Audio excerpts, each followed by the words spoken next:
বৈশাখ মাসে কিছু কাজ আছে, তাকান। আপনারা করেন কিনা জানি না, যদি না করেছেন আগামীকাল থেকে করবেন। বৈশাখ মাসে তুলসী গাছে সারা বছর জল দিতে পারেন না পারেন, বৈশাখ মাসে প্রতি বাড়িতে যেন তুলসী গাছে জল দেওয়া হয়। শুনবেন ভালো করে। এই সময় সূর্য মেষ রাশিতে প্রবেশ করে, এই জন্য জলের এই মাটির রসটা কমে যায়। ওই জন্য মাটিতে কিন্তু বৈশাখ মাসে জল দান করতে হয়। জলধারা, জলধারা মানে বোঝেন, তুলসী গাছে একটা ছোট্ট মাটির ভাঁড় কিনে ফুটো করে সলতে দিয়ে জলধারা দিতে হয়।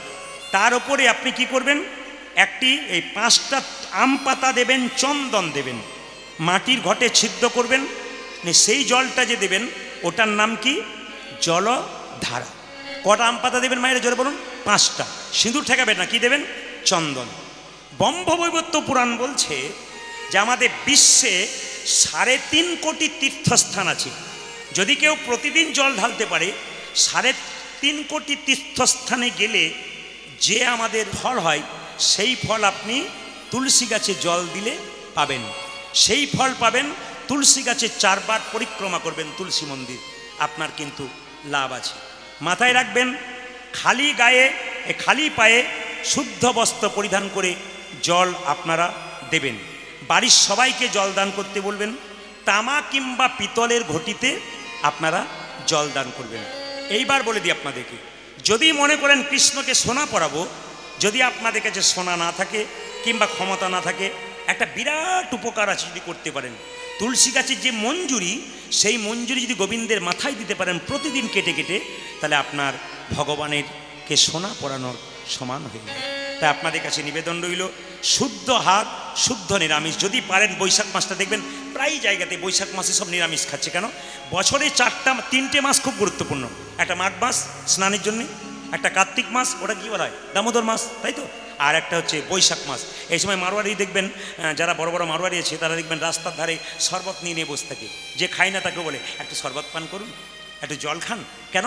এই সময় জল দান, শরবত দেওয়া খুব ভালো। যদি আপনার বাড়িতে কেউ আসে, কোনো ভিখারি বা কোনো পথিক আপনার দরজায় দাঁড়িয়ে থাকে, আপনি সঙ্গে সঙ্গে ডাকবেন, একটু জলপান করে যান, একটু জলপান করে যান, একটু মিষ্টি জল পারলে এই সময় করাবেন। কিছু কিছু মাহাত্ম্য আছে বাবা, এগুলো যদি করতে পারেন না, সংসারে বিরাট মঙ্গল আছে। এমনি এমনি মঙ্গল হয় না, এমনি এমনি কৃপা হয় না। কিছু করবেন, তবে কৃপা মানে করে পাওয়া। আগে কিছু করুন, তবে তো কৃপা আপনি পেয়ে যাবেন। আপনারা মন্দির করবেন কোথায়, জায়গাটা বলে দিই, হ্যাঁ না না বলবেন।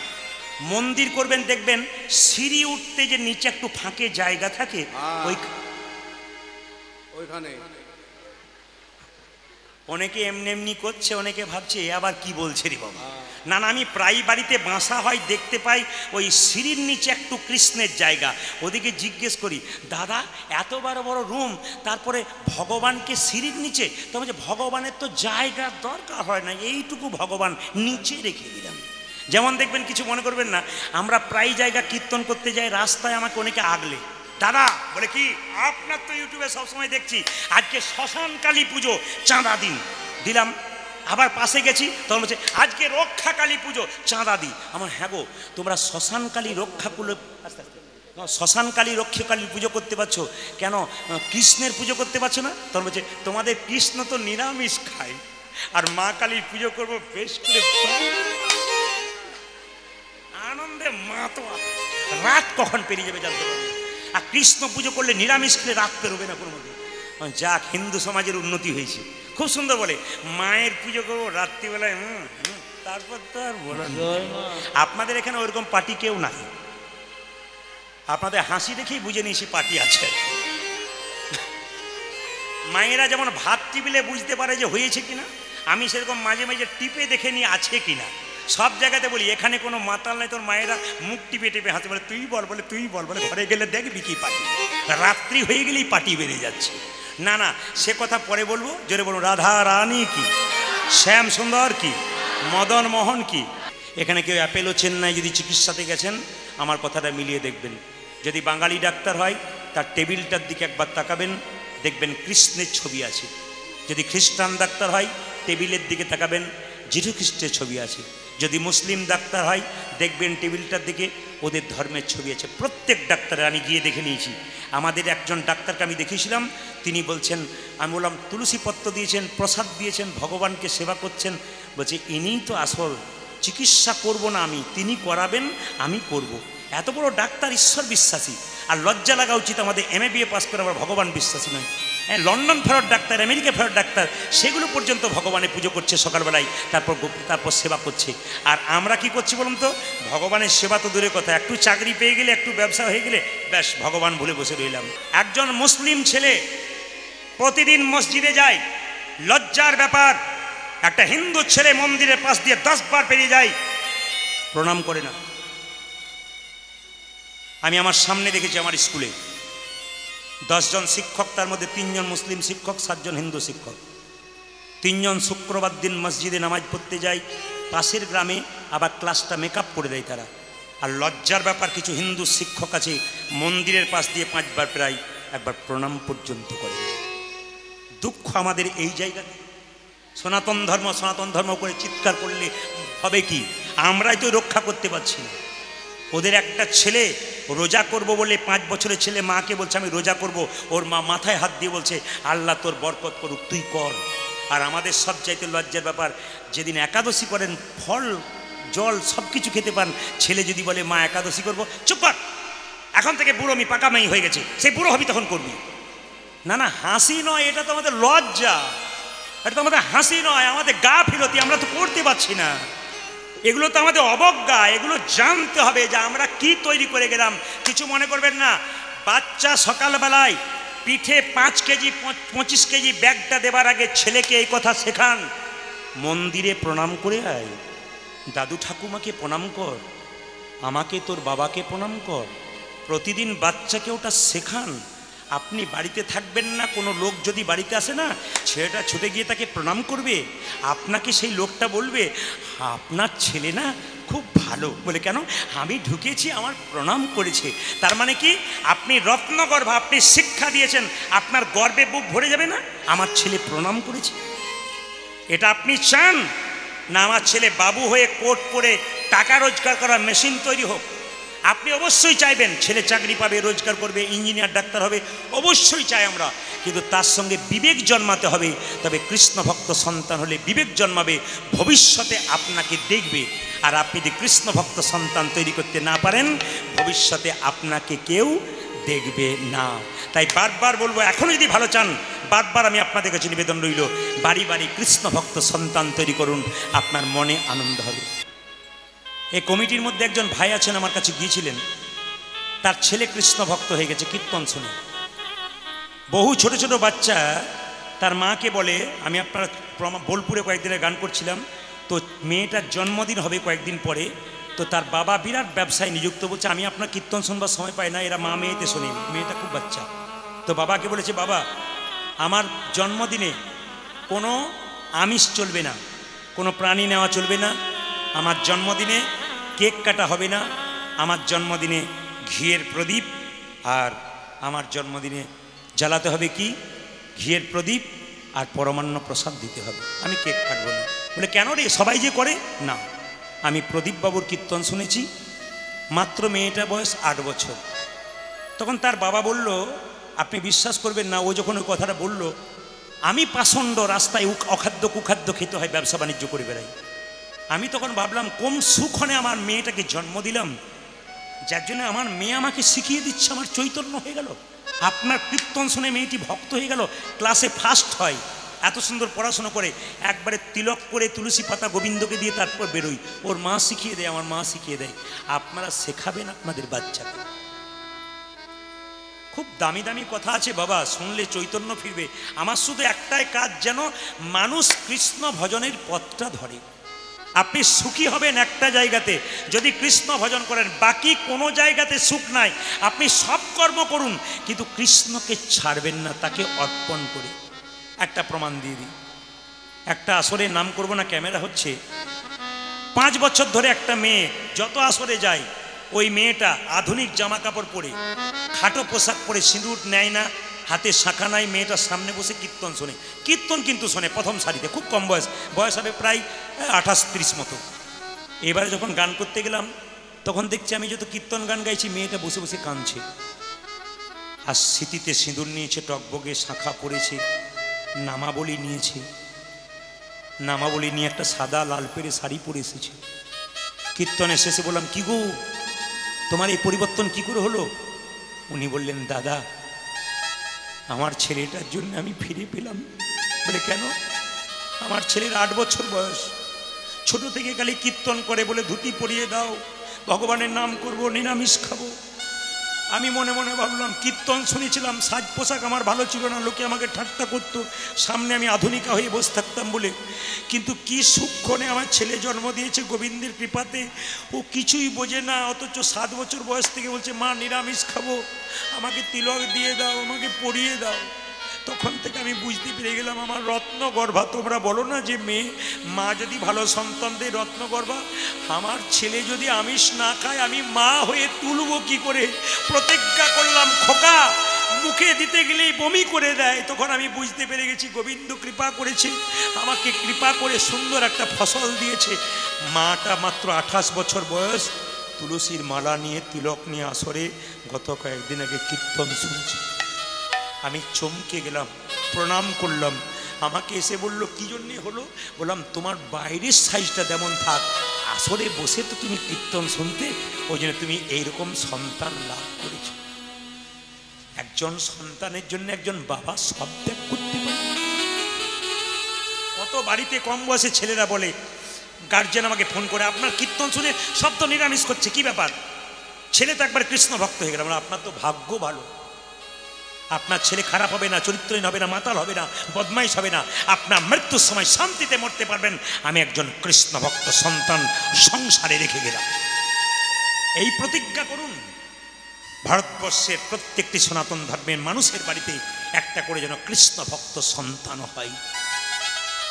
এটা আমি বারবার প্রার্থনা করে যাই ভগবানের কাছে, আমাদের প্রতিটি বাড়িতে যেন ছেলে হোক আর মেয়ে হোক একটু যেন কৃষ্ণ ভক্ত হয়।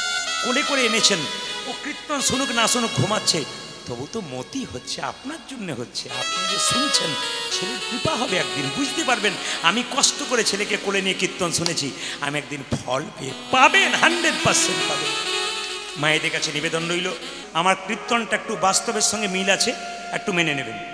রাত্রিবেলায় ফেসবুক হোয়াটসঅ্যাপ করছেন অনেকে, একবারে রাত 3টে পর্যন্ত ঘুম নাই, সকাল 9টা ছাড়া বিছানা ছাড়েন আমাদের ছেলে মেয়েরা, না কি বলছেন? ছাড়ছে না। এ বড় দোষের জায়গায় পড়ে গেছে, বিরাট রোগ। কিন্তু মোবাইলটা হচ্ছে ফোমো রোগ, ফোমো, FOMO, ফোমো। তার মানে কি মায়েরা, একটু 5 মিনিট মোবাইল ছাড়া হয়ে গেলে, কোথায় গেল মোবাইলটা, কোথায় গেল মোবাইল, একটু 5 মিনিট, ছেলে হারিয়ে গেছে ওইদিকে নজর নেই, মোবাইল হারিয়ে গেছে ওইদিকে নজর আছে। আর একটা কথা আপনাদের বলে যাই, কীর্তনের শুরুতে বাচ্চাদের হাতে মোবাইল দেবেন না। প্রমাণ দেখে নিন, প্রমাণ। একটা বাচ্চাকে তার মা বলছে, আমাকে বলছে, ছেলেকে মোবাইল না দিলে বাচ্চা খাই না। আসলে বলুন তো মায়েরা, একদিকে কার্টুন দেখে একদিকে খায়, সে খায় না গেলে, জোরে বলুন, খায় না গেলে, একদিকে মোবাইল দেখদিকে খাবে, তাহলে গিলবে, গিললে হজম হয় না বদ হজম হয়? জোরে বলুন, বদ হজম হয়, মেজাজ খিটখিটে হয়ে যায়। ছেলের হাতে মোবাইল দেবেন না, বারবার বলবো, বাচ্চাদের হাতে দেবেন না।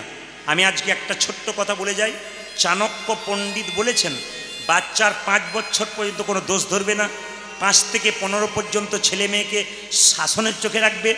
যখন 15 পেরিয়ে যাবে তখন মা বাবার উচিত তার ছেলে মেয়ের সঙ্গে কি ব্যবহার করা। এই যে দেখান, পুত্রা মিত্রা বদাচরে, আমার কথা নয়, কার কথা না, এ কথা হচ্ছে চাণক্য পণ্ডিত। 16 বছর পেরিয়ে গেলে বাবা মা তার সঙ্গে বন্ধুর মতো ব্যবহার করবে। আপনার বাচ্চা 16 বছর পেরোবে তখন দেবেন, এখন তো মোবাইল নেবার বয়স হয়নি। আপনি দোষী কেন? আপনি মোবাইল দেখছেন বলে আপনার বাচ্চা দেখছে। আপনি বন্ধ করুন, দেখবেন আপনার বাচ্চাও দেখবে না।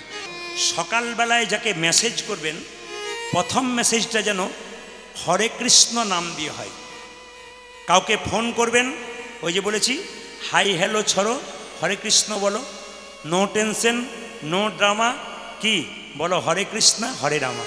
যখন কাউকে ফোন করবেন, হরে কৃষ্ণ রাধে রাধে হরে কৃষ্ণ।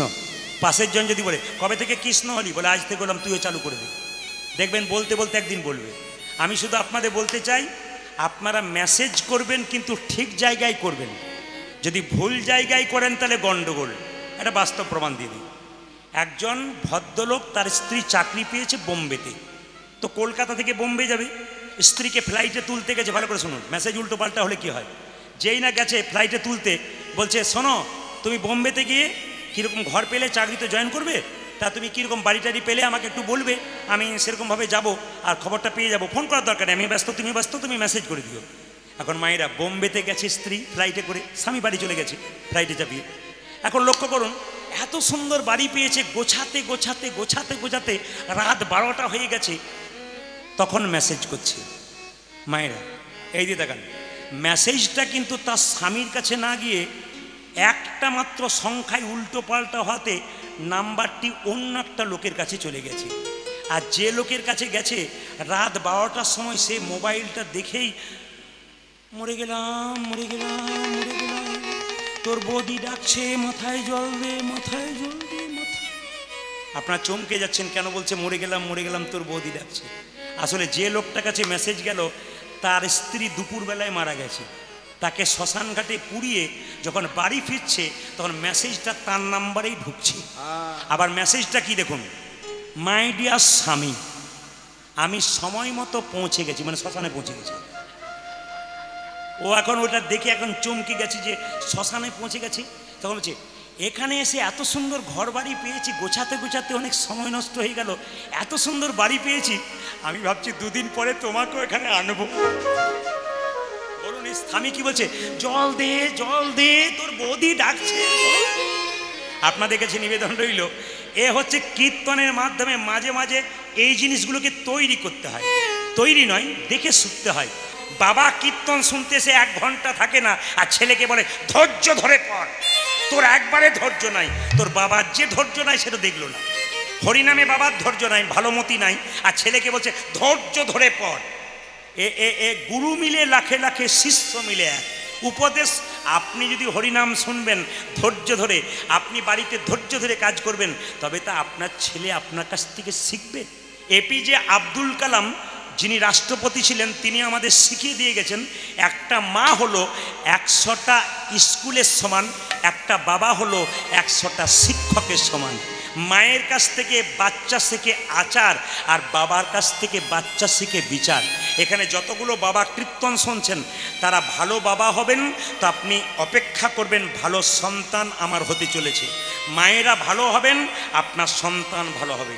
বাঘিনী যখন বাচ্চাদের সাঁতার শেখায়, আগে বাচ্চাগুলো জলে নামে না, বাঘিনী নেমে যায়। বাচ্চাগুলো মনে মনে ভাবে মা যদি নেমে যায় আমাদের চিন্তা কি, চর আমরা পেছন পেছন নামবো। মা যদি ভক্তির পথে নামে, ছেলেও ভক্তির পথে নামবে। আপনি ভজন করবেন না, আপনার ছেলের কাছে ভালো ফল আশা করবেন কি করে? এই জন্য বারবার নিবেদন রইল, হরিচরণে মতি রাখুন, আপনার ছেলের কৃপা হবে, আপনার সংসারের মঙ্গল হবে। মায়েরা যে যেখানে বসে আছেন মন দিয়ে শুনবেন। কয়েকদিন আগে আমি হুগলিতে একটা জায়গায় গান করছিলাম, ওখানে প্রতি বছর আমি যাই। ও 2টি ছেলে বিএসএফে চাকরি করে, দুজনে। ওই ভদ্রলোক আমাকে প্রতি বছর গান করায়, আমি 3 বছর ধরে যাচ্ছি। তো ওদের বাড়িতে একটা জিনিস দেখলাম, আমি কীর্তন করতে যাব, বাসাতে বসে আছি এবছর, 3টে মহিলা 3টে গোপালকে কোলে করে নিয়ে আমাকে প্রণাম করতে গেছে।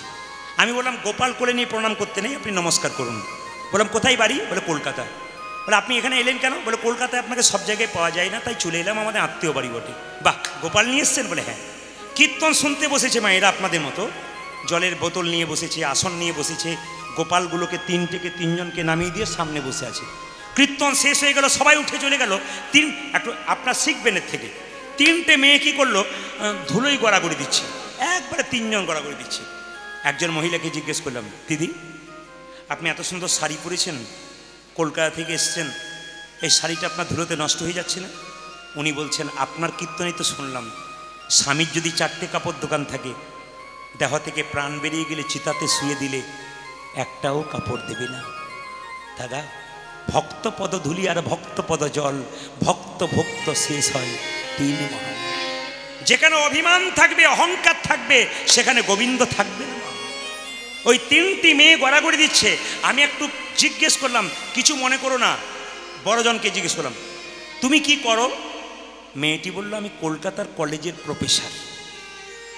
আমাদের লজ্জা লাগা উচিত, আমরা যারা একটা MA BA পাস করে এদের কাছ থেকে শিখে নিন। এরা দেখলো বলছে কি, আমি কলকাতা কোন একটা কলেজের প্রফেসর, আমার একটি মাত্র ছেলে, আমার স্বামীও প্রফেসর। বলে কি, আমার কাছে পরিচয় করতে গেল, জিজ্ঞেস করলাম, বাহ আপনি সংসারে এতটা সময় কাটান কি করে, চাকরিও করেন সব কিছু করেন? বলছে আমার স্বামীও প্রফেসর, আমিও প্রফেসর। ভোর 4টের সময় উঠে গোবিন্দ সেবা দিয়ে মঙ্গল আরতি করে তারপর প্রসাদ তৈরি করে ভগবানকে দিয়ে আমরা সেবা করে তারপর যাই। এই মেয়েটি কাছে শিখে নিন, ওনার স্বামী প্রফেসর, উনি প্রফেসর, কিন্তু কৃষ্ণ ভক্ত, প্রসাদ ভোজি। একটা মেয়েকে জিজ্ঞেস করলাম, তুমি কি করো? বলছে আমার স্বামী দাঁতের ডাক্তার, আমিও।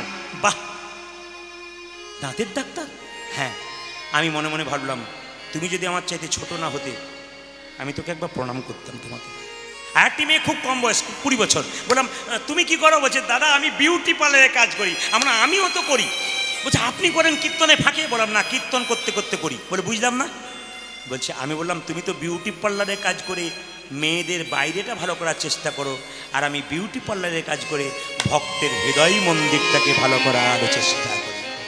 এমন একটা বিউটি পার্লারের জায়গা যেখানে যত কথা শুনবেন তত আপনার ভেতরটা পরিষ্কার হয়ে যাবে, আপনার অন্তঃকরণ ভালো হবে, আপনার গোবিন্দ চরণে মতি হয়ে যাবে। আপনাদের ললাটে কারো তিলক দেখতে পাই নাই, 2-4 জনের তাও খুঁজে দেখলাম, পাই নাই। তো আপনাদের, হ্যাঁ এক একজন পেয়েছি, এক একজন মাকে পেয়েছি। তা কিছু মনে করবেন না।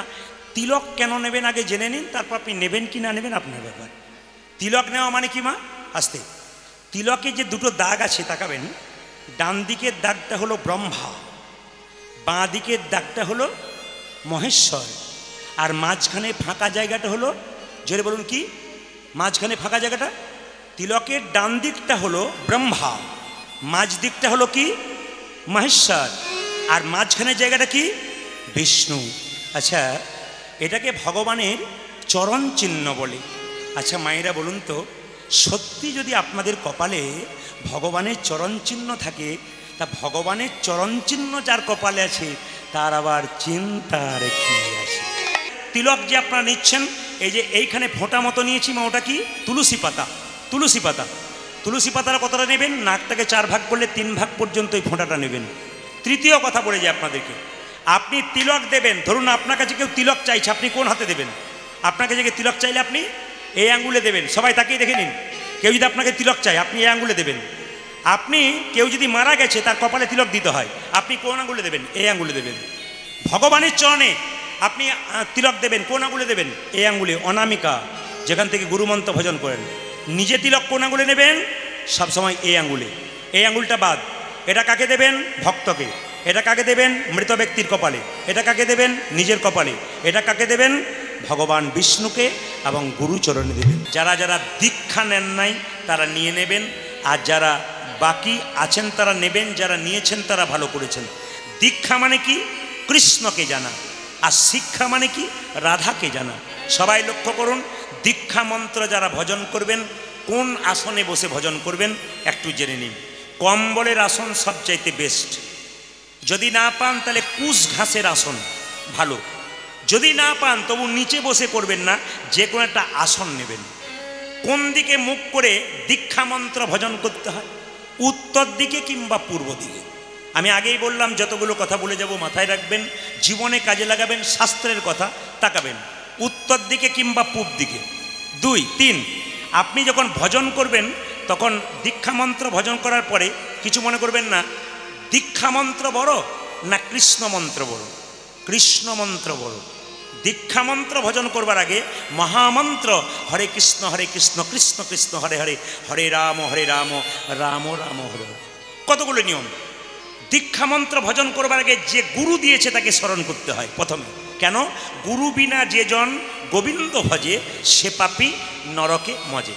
2, আচ্ছা 3, এইবার বলে রাখি, আসন থেকে যখন উঠবেন তখন কিন্তু আসনের জলটা একটু কি করবেন? আসনের নিচে একটু জল দিয়ে দেবেন। আসনটা তুললেন তো মন্ত্র ভজন করার পর একটু জল দিয়ে দিলেন, সেই জলটা চোখে মুখে নিয়ে একটু প্রণাম করলেন। কেন? শাস্ত্র বলছে আপনি যে মন্ত্র ভজন করছেন সেই ফল পাক্কা পাবেন, ইন্দ্রদেব যাতে চুরি করে না নেয় তার জন্য আসনটা তুলে আসনের নিচে একটু জল দিয়ে মুখে চোখে নিয়ে নিতে হবে। এইবার বলি, গুরু করবেন প্রদীপ পালের নিবেদন নয়, রামকৃষ্ণ ঠাকুরের নিবেদন, আপনারা পাকা গুরু করবেন। যাকে তাকে গুরু করা নিষেধ। আপনার শরীরে রোগ হয়েছে, আপনি পাকা ডাক্তার দেখাবেন, আপনার রোগ সারবে। আপনি কাঁচা ডাক্তার দেখাবেন, আপনার রোগ বাড়বে। গুরু করবেন কিন্তু বেছে বেছে, আমার কথা নয়, ঠাকুর পরমহংসদেব বললেন বেছে বেছে গুরু করো। একটু শুনবেন, যখনই মন্ত্র নিলেন তখন থেকে আপনার ভগবান ভজনা শুরু হয়ে গেল। আপনি কি ভাবছেন যে গোপালকে সেবা করব মন্ত্র না নিয়ে? তা নয়, গুরুর কাছ থেকে জানতে হয়। কিন্তু সেই গুরু পাকা হবে তবে তো, তিনি জানেনই না, আপনাকে জানাবেন কি করে? এই জন্যে শাস্ত্রে বলেছে, কিবা বিপ্র কিবা শূদ্র, ন্যাসিক জ্ঞানে নয় কৃষ্ণ তত্ত্ববেত্তা যেই সেই গুরু হয়। গুরু যে জাতিতে ব্রাহ্মণ হবে তা নয়, শাস্ত্র বলে দিয়েছে। মহাপ্রভু বলেছেন চৈতন্য চরিতামৃতে, দেখবেন কি লেখা আছে, কিবা বিপ্র কিবা শূদ্র, ন্যাসিক জ্ঞানে নয় কৃষ্ণ তত্ত্ববেত্তা যেই সেই গুরু হয়। গুরু যে কোনো জন হতে পারে, যদি তার কাছে তত্ত্ব থাকে, তার কাছে জ্ঞান থাকে, আপনার কিছু হলে তাকে জিজ্ঞেস করতে পারবেন, ইনি পাকা গুরু। একটু প্রমাণ দিয়ে দিই, মায়েরা শুনুন। যখনই দীক্ষা নেবেন তখন থেকে গোবিন্দ ভজন করার অধিকার পাবেন, তার আগে আপনি পাবেন না। কারণ গুরু আপনাকে শিখিয়ে দেবে কেমন করে ভজন করতে হয়। মাস্টারমশাই না হলে ছেলে যেমন বুঝতে পারে না কিভাবে পড়াশোনা করতে হয়, সেরকম গুরু না হলে আপনি ভজন শিখতে পারবেন না কিভাবে ভজন করতে হয়। একটা প্রমাণ আপনাদেরকে বলে দিই, যে যেখানে বসে আছেন মন দিয়ে শুনবেন। আমার পাশের বাড়িতে একটি মেয়ে দীক্ষা নিয়েছে, তো গুরু বাবা তার বাড়িতে এসেছে। তো গুরু বাবা জিজ্ঞেস করছে, মা এলাম। মেয়েটি তখন বলছে, বাবা এসেছেন যখন আপনার পাটা একটু ধুয়ে দিই। অবশ্যই গুরু এলে পা ধুয়ে দিতে হয়। তো যখন গুরুদেবের পাটা ধুয়ে দিয়েছে, তখন গুরুকে বলছে, বাবা তাহলে আস্তে আস্তে এবার একটু জল দিয়ে দিই, আপনি খান, জল পান করুন, একটু জল পান করুন, আপনি খান। সঙ্গে সঙ্গে বলছে যে তোর হাতে এখন জল পান করবো না। বলে কেন? তোর এখনো সাধন ভজন পাকা হয়নি। বলছে আপনি বললেন যে মন্ত্র নিয়ে গোবিন্দ সেবা করতে পারি, তাহলে আপনার সেবা করতে পারবো না কেন? তোর বলছে না না, পরের বছর দেখবো, এখন তোর 1 বছর পূর্ণ হোক, তারপর তোর হাতে খাবো। বলছে বাবা তাহলে আমার হাতে জল খাবেন না, তাহলে এক কাজ করুন, 1 বোতল মিনারেলস ওয়াটার এনে দিই, ওই জলটা খাবেন। বলছে কোনো অসুবিধা নাই। তোর মেয়েটি বলছে, বাবা এই যে মিনারেলস ওয়াটারের বোতলে জলটা ভরেছে, এ কোন জাতের লোক আপনি কি করে বুঝলেন? জোরে বলুন হ্যাঁ না না, যুক্তির কথা নয় কি? এই যে বোতলে জলটা ভরেছে, কোন জাতের লোক আপনি কী করে বুঝলেন? ও নোংরা হাতে ভরে নেয়, আপনি কি করে বুঝলেন? তখন গুরুদেব বলছে, অত কথায় কাজ নেই, তুই আমাকে একটা গ্যাস সিলিন্ডার এনে দে, আমি রান্না করে খাবো। বলছে ওতেও বিপদ আছে। বলে কেন? যে গ্যাস সিলিন্ডারটা দেবো তাতে কালকে যে এরকম এরকম রান্না হয় না, আপনি কি করে বুঝলেন? বলে তোর বাড়িতে খাবার দরকার নাই, সামান্য মুড়ি এনে দে, আমি চিবিয়ে চলে যাব। বলছে তাতেও আরও বড় বিপদ। বলে কেন? মুড়ির কলে গেছেন? বলে যায় নাই। বলে গিয়ে একবার দেখবেন। বলে কেন? যত না মুড়ি পায়ে হাতে নাড়াচাড়া করা হয়, তার চাইতে বেশি পায়ে নাড়াচাড়া করা হয়, আপনি খাবেন কি করে? গুরু নিতাই গৌর হরিবোল হয়ে গেছে। গুরু যেন এইরকম না হয়, যখনই আপনাকে মন্ত্র দেবে তখন আপনার হাতে সে সেবা গ্রহণ করবে। এ কথা জেনে নিন, আপনি গুরু বাড়ি যাবেন, খালি হাতে যাবেন না। কিন্তু গুরু যখন আপনার বাড়িতে আসবে, এ নিয়ম নয় যে তিনিও খালি হাতে আসবেন, এ নিয়ম নয়। তিনিও 1 প্যাকেট মিষ্টি, 4 পিস মিষ্টি আনবে, কেন বাচ্চাগুলো আছে তো, ছুটে আসবে, কিছু নিয়ে আসতে হয়। এই জন্য আপনাদের কাছে নিবেদন রইল, গুরু মন্ত্র যারা নিয়েছেন তারা ভালো করেছেন, বেশি ব্যাখ্যা করব না, শুধু মন দিয়ে শুনে নিন। কেউ যদি বিপদে পড়ে ভগবানের মন্দিরে গিয়ে বারবার কাঁদে, তার কাছে আমার প্রশ্ন থাকবে, আপনি ওনাকে কিছু দেবেন তবে তো উনি আপনাকে দেবে, না কি বলছেন বলুন? আপনাকে আপনি ওনাকে কিছু দেবেন তবে তো উনি আপনাকে কিছু দেবে। আপনি হরিনাম শুনলেন না, হরিবোল বললেন না, আর বিপদে পড়বেন তখন পায়ে ধরবেন, উনি শুনবেন কেন? ব্যাংকে টাকা জমা দেবেন তবে তো আপনি টাকা তুলতে যাবেন, জমা না দিলে আপনি তুলবেন কি করে? সেরকম হরিনামের ব্যাংকে ভক্তি সম্পদ জমা না দিলে কৃপা সম্পদ পাওয়ার কোনো সম্ভাবনা নেই। এই 4টা দিন আপনাদের শপথ করতে হবে যে 365 দিনের মধ্যে প্রত্যেকটা দিন আপনারা ঘুমাচ্ছেন, ভগবান পরীক্ষা করে দেখছে সব রাত্রি তুমি ঘুমাচ্ছ তোমার জন্যে, আমার জন্যে কটা রাত্রি দিচ্ছ। আজকে তিনি পরীক্ষা করছেন, কটা আপেল কটা কলা মন্দিরে দিলেন ভগবান ওটা দেখে না। মান মানা মদ ভক্ত মানে কি? তুমি তোমার মনটা ভগবানকে দিলে কিনা। সবচাইতে প্রিয় জিনিস ভগবানের মন, আপনাদের মন। কটা আপেল কটা লেবু নিলেন ওটা দেখেন না, কি ভাব নিয়ে গেলেন, অহংকারের মন নিয়ে না ভক্তির মন নিয়ে। আজকে যারা কীর্তন শুনছেন আমি বুঝতে পারবো না, আপনাদের ভেতরে ঢুকতে পারবো না, উনি কিন্তু আপনাদের ভেতরে কথা জানতে পারবেন, আপনি কি ভাবছেন আর কি শুনছেন, এটা কিন্তু ওনার ভাবনা। এই জন্য আমার বারবার নিবেদন রইল, এই কয়েকটা দিন কৃপা বলে মহাপ্রভুর কাছে বসতে পেরেছেন, মানে খুব ভাগ্যবান যারা তারা বুঝতে পারে। কেন বলুন তো, এত রাত্রিতে অসুস্থ ব্যক্তি 1 ঘন্টার বেশি থাকতে পারে না, পাক্কা কথা। এত রাত্রিতে একজন 81 বছরের মা হরিবাসরে বসতে পারে না, কিন্তু তবু বসে কেন, তার কৃপা থাকে বলে। রোগ হলে ওষুধ খাবেন, অন্য কিছু দেখবেন, রাত জাগার দরকার নেই, কিন্তু ভগবানের নামে রাত জাগুন, ভগবান কৃপা আপনাকে অবশ্যই করবে। ভগবানকে আপনি যখন ডাকবেন তখন ভগবান আপনাকে মাঝে মাঝে ধাক্কা মারবে। একথা সবাই শুনে রাখুন মায়েরা, ভগবানকে যে ডাকে ভগবান তাকে মাঝে মাঝে ধাক্কা মারে। এই দিকে তাকাবেন, খুব দামি কথাগুলো একবারে। আপনি যখন সোনা বিক্রি করবেন দোকানে, তখন স্বর্ণকার পরীক্ষা করে দেখবে এর মধ্যে কতটা সোনা আছে, কতটা খাদ আছে। আবার অনেকে বলে আমরা ভগবানকে ডাকি, আমাদের এত কষ্ট কেন? যে পড়াশুনো করে তাকে পরীক্ষা দিতে হয়, যে পড়াশুনো করে না তাকে পরীক্ষা দিতে হয় না।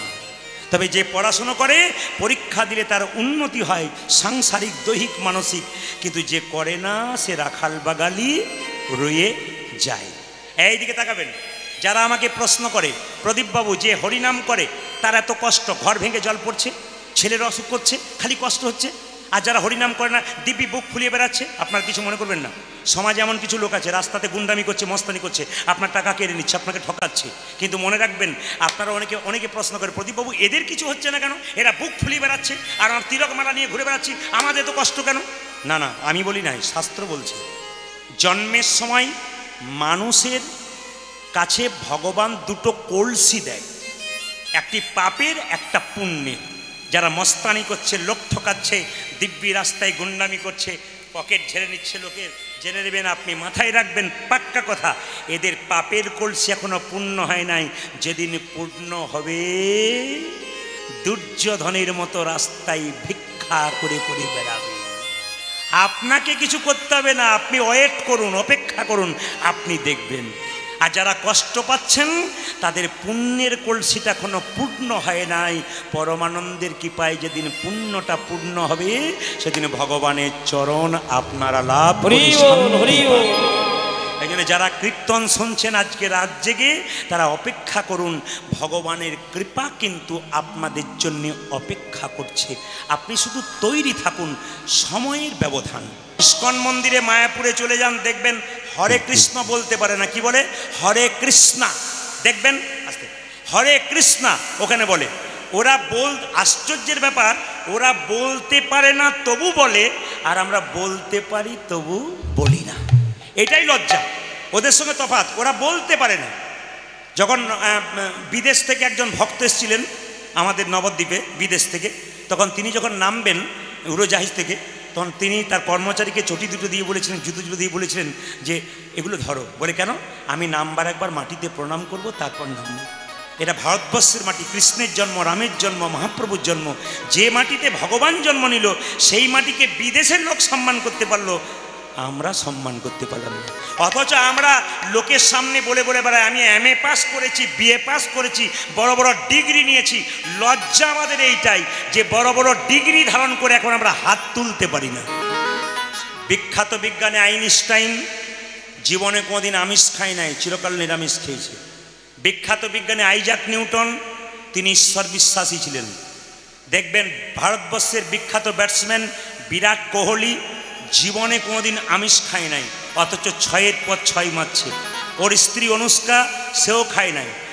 রোহিত শর্মা, সেও খায় নাই। যত বিখ্যাত বিখ্যাত মানুষ দেখবেন সবাই ঈশ্বর বিশ্বাসী। আর আমাদের সমাজে 2-4 জন MA BA পাস করে একটু চাকরি পেয়ে গেলে তার লেজ ধরা মুশকিল। সে তখন তার হরিবল বলবে না, হরিনামের আসরে আসবে না, আপনাদেরকে বোকা মনে করবে। এই জন্যে হিন্দু ধর্ম দিনের পর দিন ছোট হচ্ছে। আপনি অন্যান্য ধর্মের দিকে তাকান, যত উঁচু পোস্টে থাক না কেন ধর্মের জায়গাতে সবাই এক। আর আমাদের উঁচু পোস্টে হয়ে গেছে মানে সে তো আর তাকে ধরা তো খুব মুশকিলই আছে। কিন্তু এই জন্য আপনাদের কাছে নিবেদন রইল, সনাতন ধর্মকে রক্ষা করার জন্য মহাপ্রভু যা করলেন অন্তত আমরা তার অনুগামী হতে পারি, এটাই চাই। খাবারেই যত গণ্ডগোল, জোরে বলুন হ্যাঁ না না, খাবারে যত গণ্ডগোল। আমি একটা প্রমাণ দিয়ে দিই, ছোট্ট প্রমাণ। আচ্ছা বলুন তো, আপনি এখান থেকে আমেরিকা গেলেন, ছাগলটাকে নিয়ে গেলেন, তা আমেরিকাতে গিয়ে আমি খাবো পিৎজা নাকি ওদের খাবার খাবো? ছাগলটা কি খাবে জোরে বলুন? ঘাস আর পাতা। ওকে কলকাতা নিয়ে যান এখান থেকে, আমরা কলকাতা নানা রকম খাবার খাবো, ও কি খাবে জোরে বলুন? ঘাস আর পাতা। আচ্ছা ওকে তামিলনাড়ু নিয়ে যান, ওখানে আপনি ইডলি ধোসা খাবেন, ছাগলটা কি খাবে জোরে বলুন? তাহলে ও ধর্মটাকে ঠিক রেখেছে, আমরা আমাদের সবজি আহারি, আমরা শাক ঘাস খাই না তা বলে আমরা সবজি খাই, নিরামিষ খাবার খাওয়া সবচাইতে ভালো শরীরের পক্ষে। ছাগল তার ধর্ম মেনেছে। এ কিন্তু একজন বিখ্যাত ডাক্তারের কথা বললাম আমি, কালকে রাত্রিতে আমি শুনছিলাম, রাত 12টায় শুনতে উনি খুব সুন্দর মানুষকে বোঝাচ্ছিলেন, ছাগলকে যে দেশে নিয়ে যাও ও নিজের ধর্ম পালন করবে, যা খায় তাই খাবে, আমরা যে দেশে যাব সেই দেশে ভিন্ন রকম খাবার খাবো, কেন আমাদের খাবারটাকে আমরা ছেড়ে দেবো। প্রাচীন যে আমাদের সনাতন ধর্মের খাবার, যা মা কাকিমারা খেয়ে এখন 81 বছর 90 বছর বাঁচতে চলেছে। আপনারা তাকান, আপনাদের 2-4 জন উঠছেন আবার আসছেন, এর সামনে 81 বছর মা আমাকে একটা প্রশ্ন করেছে, রাধারানীর কি হয়েছিল কৃষ্ণের মৃত্যুর পরে? আমি কালকে বলে দেবো, কালকে যে লীলাটা হবে তার মধ্যে থাকবে। 81 বছরের মা, তিনি কি ভট্টাচার্য বটেন, উনি লিখে জ্যোৎস্না ভট্টাচার্য না, ও যাই হোক, তা উনি লিখেছেন, কালকে আপনাকে বুঝিয়ে দেবো। কিন্তু প্রশ্ন হচ্ছে কি, কত সুন্দর বসে আছে, উঠতে হচ্ছে না। আর আমাদের দেখুন 42 বছরের ছেলে, 45 বছরের লোক দেখবেন খালি উঠছে আর দুবার উঠে আবার আসছে। আর দেখুন কেমন বসা অভ্যাস আছে, আর পুরনো থেকে নিয়ম পালন করেছে উল্টো। এরা পিৎজাও খায় না, আর ওইসব কি বলে ফাস্টফুডও খায় না, আর ওইসব আর নাম বলে লাভ নেই, তো যাই হোক ওসব খায় না। এরা যেগুলো খেয়েছে পাকা আছে। আপনারা মহাজন যে পথে করেছে গমন, সেই পথ যদি আমরা করতে পারি, চলুন এখনও সময় আছে, আপনারা সুস্থ অবশ্যই থাকবেন। না আমি কীর্তনের মাধ্যমে শুধু বলে গেলাম ভালো কথাগুলো, কতটা নেবেন কি না নেবেন কালকে আরও বলে দেবো, আপনাদের ব্যাপার হয়ে গেল। বলছে কিছু ভালো লাগুক আর না লাগুক, খাও একটু তিতা, ইচ্ছা করুক আর না পড়ুক, পড়ো একটু গীতা। ভালো লাগুক আর না লাগুক শরীরের জন্যে, খাও একটু তিতা, ইচ্ছা করুক আর না করুক, পড়ো একটু গীতা। ক্ষুদিরাম বসু তিনি গীতা পড়েছিলেন। ক্ষুদিরাম বসু যখন ফাঁসি হচ্ছে তখন লোকে কি করছে? কাঁদছে। ক্ষুদিরাম বসু হাসছে। সে জানতে পেরেছে গীতা শ্লোক পড়ে, দেহিন হস্মিন যথা কমারং যৌবনং জরা তথা দেহান্তর প্রাপ্তি ধীরস্তত্ব নমজ্জুতি। মায়েরা, সে জানতে পেরে গেছে জীবনের মানে। ও জানে দেহটার মৃত্যু হলো, আত্মার মৃত্যু হলো না। আমি চলে যাব, আমার দেহ রয়ে যাবে, কিন্তু আত্মা চলে যাবে। এ শিক্ষা হয়েছে। এইদিকে তাকাবেন, সুভাষচন্দ্র বসু গীতা পড়তেন। মহাত্মা গান্ধীকে দেখবেন আপনারা, নিজের মাকে মা বলতেন, গীতাকে মা বলতেন। গীতা যদি দামি না হয়, এইদিকে তাকাবেন, গীতা যদি দামি না হয়, তাহলে বলুন তো মায়েরা, এক জায়গায় গিয়ে বলা হয়, যাহা বলিব সত্য বলিব, সত্য ছাড়া মিথ্যা বলিব না। কোথায় বলা হয় জোরে বলুন, আমি জোরে শুনতে যাই। আপনাদের আগে থেকে যাওয়া আসা আছে নাকি? অন্য জায়গায় বলতে পারেন, আপনারা বলে ফেললেন বলে বলছি। একটা মোবাইল কিনতে গেলে বা কোনো জিনিস বাজার থেকে কিনতে গেলে ম্যানুয়াল কার্ড দেওয়া হয়, যেটা থেকে জানা হয় এটা কিভাবে চালনা করা হবে। ঠিক সেরকম এই গীতা হচ্ছে মানুষের জীবনটা কিভাবে পরিচালনা করবে, তার জন্য শ্রীমদ ভাগবত গীতার দরকার আছে। মায়েরা, গীতা পড়ো হিন্দু ভাই, গীতা পড়ো হিন্দু ভাই। গীতার মতো গ্রন্থ নাই, গীতাতে কোনো ভুল নাই। বলবেন প্রদীপ বাবু, কোর্টে গিয়ে হাত দিয়ে বলে যাহা বলিব সত্য বলিব, সত্য ছাড়া মিথ্যা বলিব না, তারপর ভুরি ভুরি মিথ্যা কথা বলতে থাকে, তাহলে জিতে যায় কি লাভ হলো? বললাম ভাই, এইখানে এসে তুমি জিতে গেলে কোর্টে মিথ্যে কথা বলে, ওই কোর্টে তোমার বিচার যখন হবে তখন তোমার বাঁচার কোনো উপায় নাই। সাবধানে কাজ করবেন। শুধু বলবো আপনাদেরকে, বড় বড় মনীষী, বড় বড় ডাক্তার, আমার এলাকায় একজন ডাক্তার আছে, দিনের মাথায় 300টা রোগী দেখে, এত ব্যস্ত। তাকে আমি দেখাতে যাই মাঝে সাঝে, কোনো প্রবলেম হলে তিনি বলেন নতুন কি কীর্তন বের হয়েছে আমাকে পাঠান। শুধু তাই নয়, তিনি বলেন প্রতিদিন সকালবেলায় স্নান করে আগে গীতার একটা করে অধ্যায় পড়ি বা 2-4টা শ্লোক পড়ি, তারপর আমি চিকিৎসা করতে আসি। শুধুই কৃপা হয় না, উনি বলেন ঈশ্বর আমাকে কৃপা করে এই জায়গায় দিয়েছে, আমি অথচ ফিস কম। এত ফিস কম, গরিবের জন্য খুব কম টাকাতে তিনি চিকিৎসা করেন।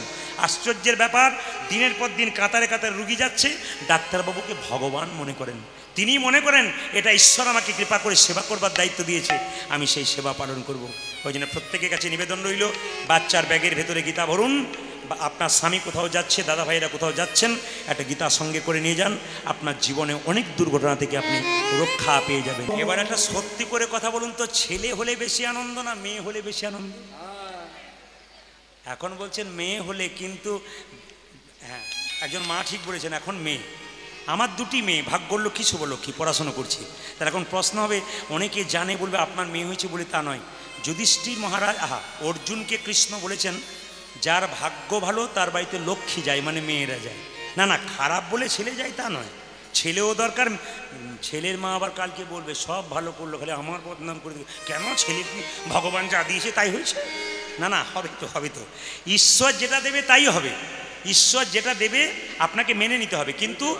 কিন্তু পণ্ডিত বলছে, ছেলে যদি একটা বংশের প্রদীপ হয়, মেয়ে তাহলে দুটো বংশের প্রদীপ হয়।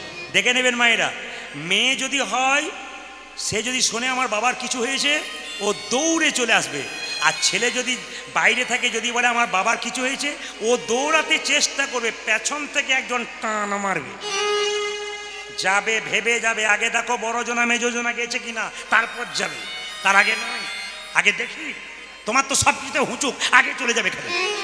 না না, আপনাদের দিকে করে না, আমাদের দিকে করে বলে বললাম আর কি। যেটা বলুন, রাধা রানী কি, শ্যাম সুন্দর কি, মদন মোহন কি। ছেলে যদি একটা বংশের প্রদীপ, মেয়েরা হলো দুটো বংশের প্রদীপ। আমি একটা কথা আপনাদের বলে যাই, মা আসতে মাকে যেমন সম্মান দেবেন, স্ত্রীকে সেই সম্মানটা দেবেন। সবার কাছে নিবেদন, একজন বিখ্যাত পণ্ডিতের উক্তি, আমি যতগুলো বলি সব বড় বড় পণ্ডিতের কথা। মাকে যেমন সম্মান দেবেন, আপনার স্ত্রীকে তদ্রূপ সমান সম্মান দেবেন। কেন? একজন রক্তের বাণ বন্যা বয়ে দিয়ে আপনাকে পৃথিবী দেখিয়েছে, আর একজন আত্মীয় স্বজন বাবা মাকে ছেড়ে আপনার পাশে চিরকাল এসেছে। এই দুজনকে সমান জায়গায় রাখুন, দেখবেন উঁচু জায়গায় থাকবেন। মায়েদেরকে কোনোদিন অবমাননা করতে নাই। একটা ছোট্ট কথা বলে যাই, মেয়েদের চুলের মুঠি ধরে কোনো পুরুষ আঘাত করবেন না। তার প্রমাণ কি? আমি বলি নাই, শাস্ত্র বলেছে।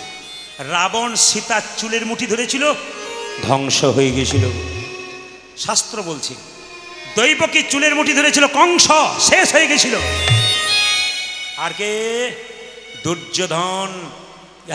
যুধিষ্ঠির, দুর্যোধন কার চুলের মুঠি ধরেছিল? দ্রৌপদীর, শেষ হয়ে গেছিল। তাই বারবার নিবেদন রাখবো, মেয়েদেরকে চুলের মুঠি ধরে কেউ যদি আঘাত করে কোনো পুরুষ, আসরে দাঁড়িয়ে বলে গেলাম, সেই পুরুষ জীবনে দাঁড়াতে পারবে না। যদি দাঁড়ায়, তার পড়বেই সে। রাজা কংস পড়ে গেল, তুমি তো কোন দূরের কথা। দুর্যোধন পড়ে গেল, তুমি তো দূরের কথা। রাবণ এত বড় প্রতাপশালী রাজা, সে পড়ে গেল, তুমি তো কোন দূরের কথা। বারবার নিবেদন রইল, সংসারে কিছু কর্ম আছে, স্বামী স্ত্রী একসঙ্গে থাকবে, একটু তো ঝগড়া ঝঞ্ঝট হতেই পারে। দুটো হাঁড়ি পাশাপাশি থাকলে ঠোকাঠুকি লাগবেই। কিন্তু একটা কথা মাথায় রাখবেন মা, স্বামী স্ত্রীতে ঝগড়া হবে না, দুটো কাজ একসঙ্গে করবেন। কি? ভোজন আর ভজন। স্বামী যদি তিনটে আসে, তাকে দিয়ে ভোজন করবেন, আর সন্ধ্যাবেলায় বসে বসে একসঙ্গে মন্দিরে ভজন করবেন। ভোজন আর ভজন। আর যাদের বেশি ঝগড়া হয়, তাদের এক কাজ করবেন, স্ত্রী হবেন বোবা, স্বামী হবে কালা, তার নাই কোনো জ্বালা। যার স্ত্রী বোবা, যার স্বামী কালা, তার কোনো জ্বালা নাই, ঝগড়াই নাই। এইরকম হয়ে গেলে আর কিছু চায় না। দাদারা বলছেন, বলুন, ওইটাই বোঝান। দাদারা বলছে আর কি, ওইটাই ভালো করে বোঝান। আমরা অনেক বুঝিয়েছি। না না, আমাকেও বোঝাতে হয়। সবাই রাধা রানী কি, শ্যাম সুন্দর কি, মদন মোহন কি, জোরে বলুন, রাধা রানী কি, শ্যাম সুন্দর কি। আজকে আপনাদের সামনে যে লীলাটি পরিবেশন করব, সবাই শুনে নিন। ইউটিউবের মাধ্যমে অনেক গান শুনছেন, আপনাদেরকে একটা ছোট্ট কথা বলে যাই। এটা হচ্ছে প্রসাদ। আস্তে, এটা হচ্ছে প্রসাদ। বর্ধমান জেলা, আপনাদের পশ্চিম বর্ধমান। যদি পূর্ব বর্ধমান যান, গয়া, কাশী, বৃন্দাবন সব জায়গায় যাচ্ছেন, একটা জায়গা যাবার জন্য অনুরোধ করব। সেই জায়গাটা হচ্ছে, আস্তে শব্দ নয়, একটা জায়গা যাবার অনুরোধ করব। পূর্ব বর্ধমানে কাটোয়া বলে একটা জায়গা আছে, কাটোয়া নবদ্বীপ, ওটা নদিয়া পড়ে যাচ্ছে নবদ্বীপ। কিন্তু পূর্ব বর্ধমানে শ্রীখণ্ড বলে একটা জায়গা আছে, ওখানে দেখবেন গোপীনাথের মন্দির আছে। শব্দ নয়, শব্দ নয়, শব্দ নয়। এই যে পূর্ব বর্ধমানে গোপীনাথের মন্দির আছে শ্রীখণ্ডে, ওখানে গিয়ে দেখবেন সব মন্দিরে ভগবানের হাতে আসল নাড়ু, ওখানে অর্ধেকটা পাথরের নাড়ু। ওই নাড়ুটা পাথরে হলো কেন তার তত্ত্ব কথা আপনাদের বলবো। আর একটা কথা বলে যাই, রঘুনন্দন বাচ্চা অবস্থায় 5 বছর বয়সে গোপীনাথকে নাড়ু খাওয়ালো। এই নাড়ু প্রসাদ কীর্তনের শেষে আপনারা নিয়ে যাবেন। যারা রঘুনন্দন লীলা পড়েছেন তারা দেখে নেবেন পরে পরিষ্কার করে যে এই প্রসাদ বাড়িতে নিয়ে গেলে কি কি উপকার হয়। যার বাচ্চা খুব চঞ্চল, মা সামলাতে পারে না, দেখে নেবেন এই প্রসাদ যদি বৃহস্পতিবার দিন স্নান করিয়ে বাচ্চাকে তুলসী মন্দিরে রেখে জয় গোপীনাথ জয় গোপীনাথ 3 বার বলে তুলসী পত্র দিয়ে কপালে ঠেকিয়ে যদি মুখে দিতে পারেন, প্রতি বৃহস্পতিবার 1 বছর আপনার বাচ্চা শান্ত হয়ে যাবে, চঞ্চলতা দূর হবে। 2, আপনার বাড়িতে অশান্তি লেগে আছে, শাস্ত্র বলল তুলসী গাছের নিচে গুঁড়ি করে এই বাতাসাটা ভেঙে দেবেন, প্রতিদিন 1 ঘটি করে জল দেবেন, দেখবেন আপনার বাড়িতে শান্তি প্রতিষ্ঠা হবে। এমন ব্যক্তি আছে দুরারোগ্য নয় কিন্তু শরীরের রোগ হচ্ছেই, আপনি তাকে জয় গোপীনাথ বলে এই প্রসাদটা প্রতি বৃহস্পতিবার খামান, দেখবেন আপনার অনেকটা অসুস্থতা দূর হবে। এইবার বলবেন একটা প্রসাদে 1 বছর চলবে কি করে? এখানে অনেক প্রসাদ এনেছে, আপনারা সবাই পেয়ে যাবেন লাস্টে, কিন্তু একটা প্রসাদে কি করে চলবে?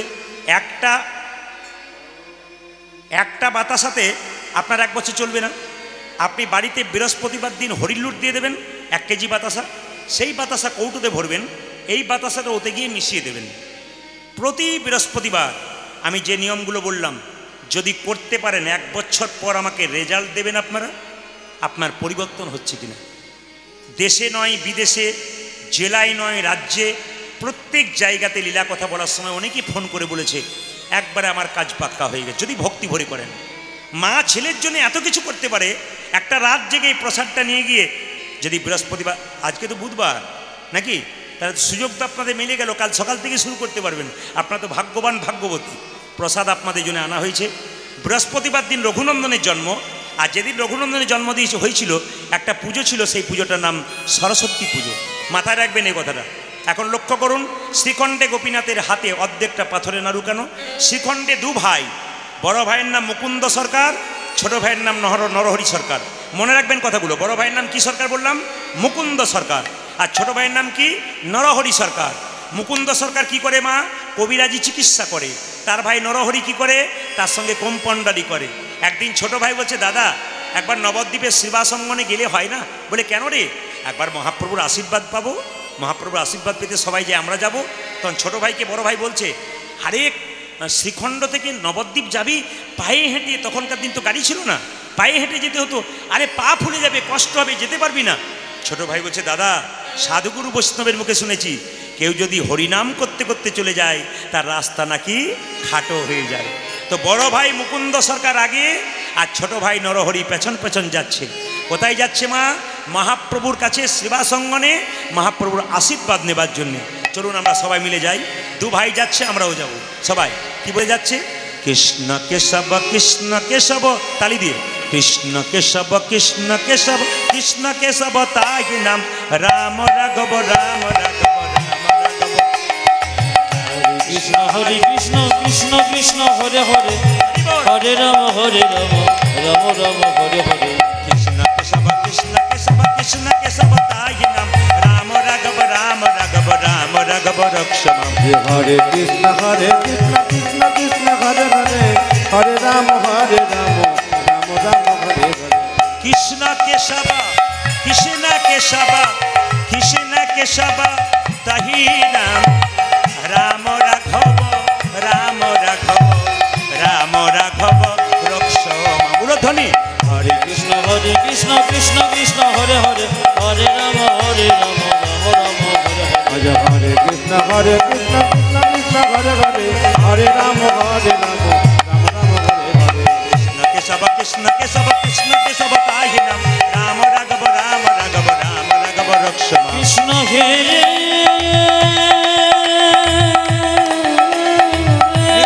গৌর হরি হরি।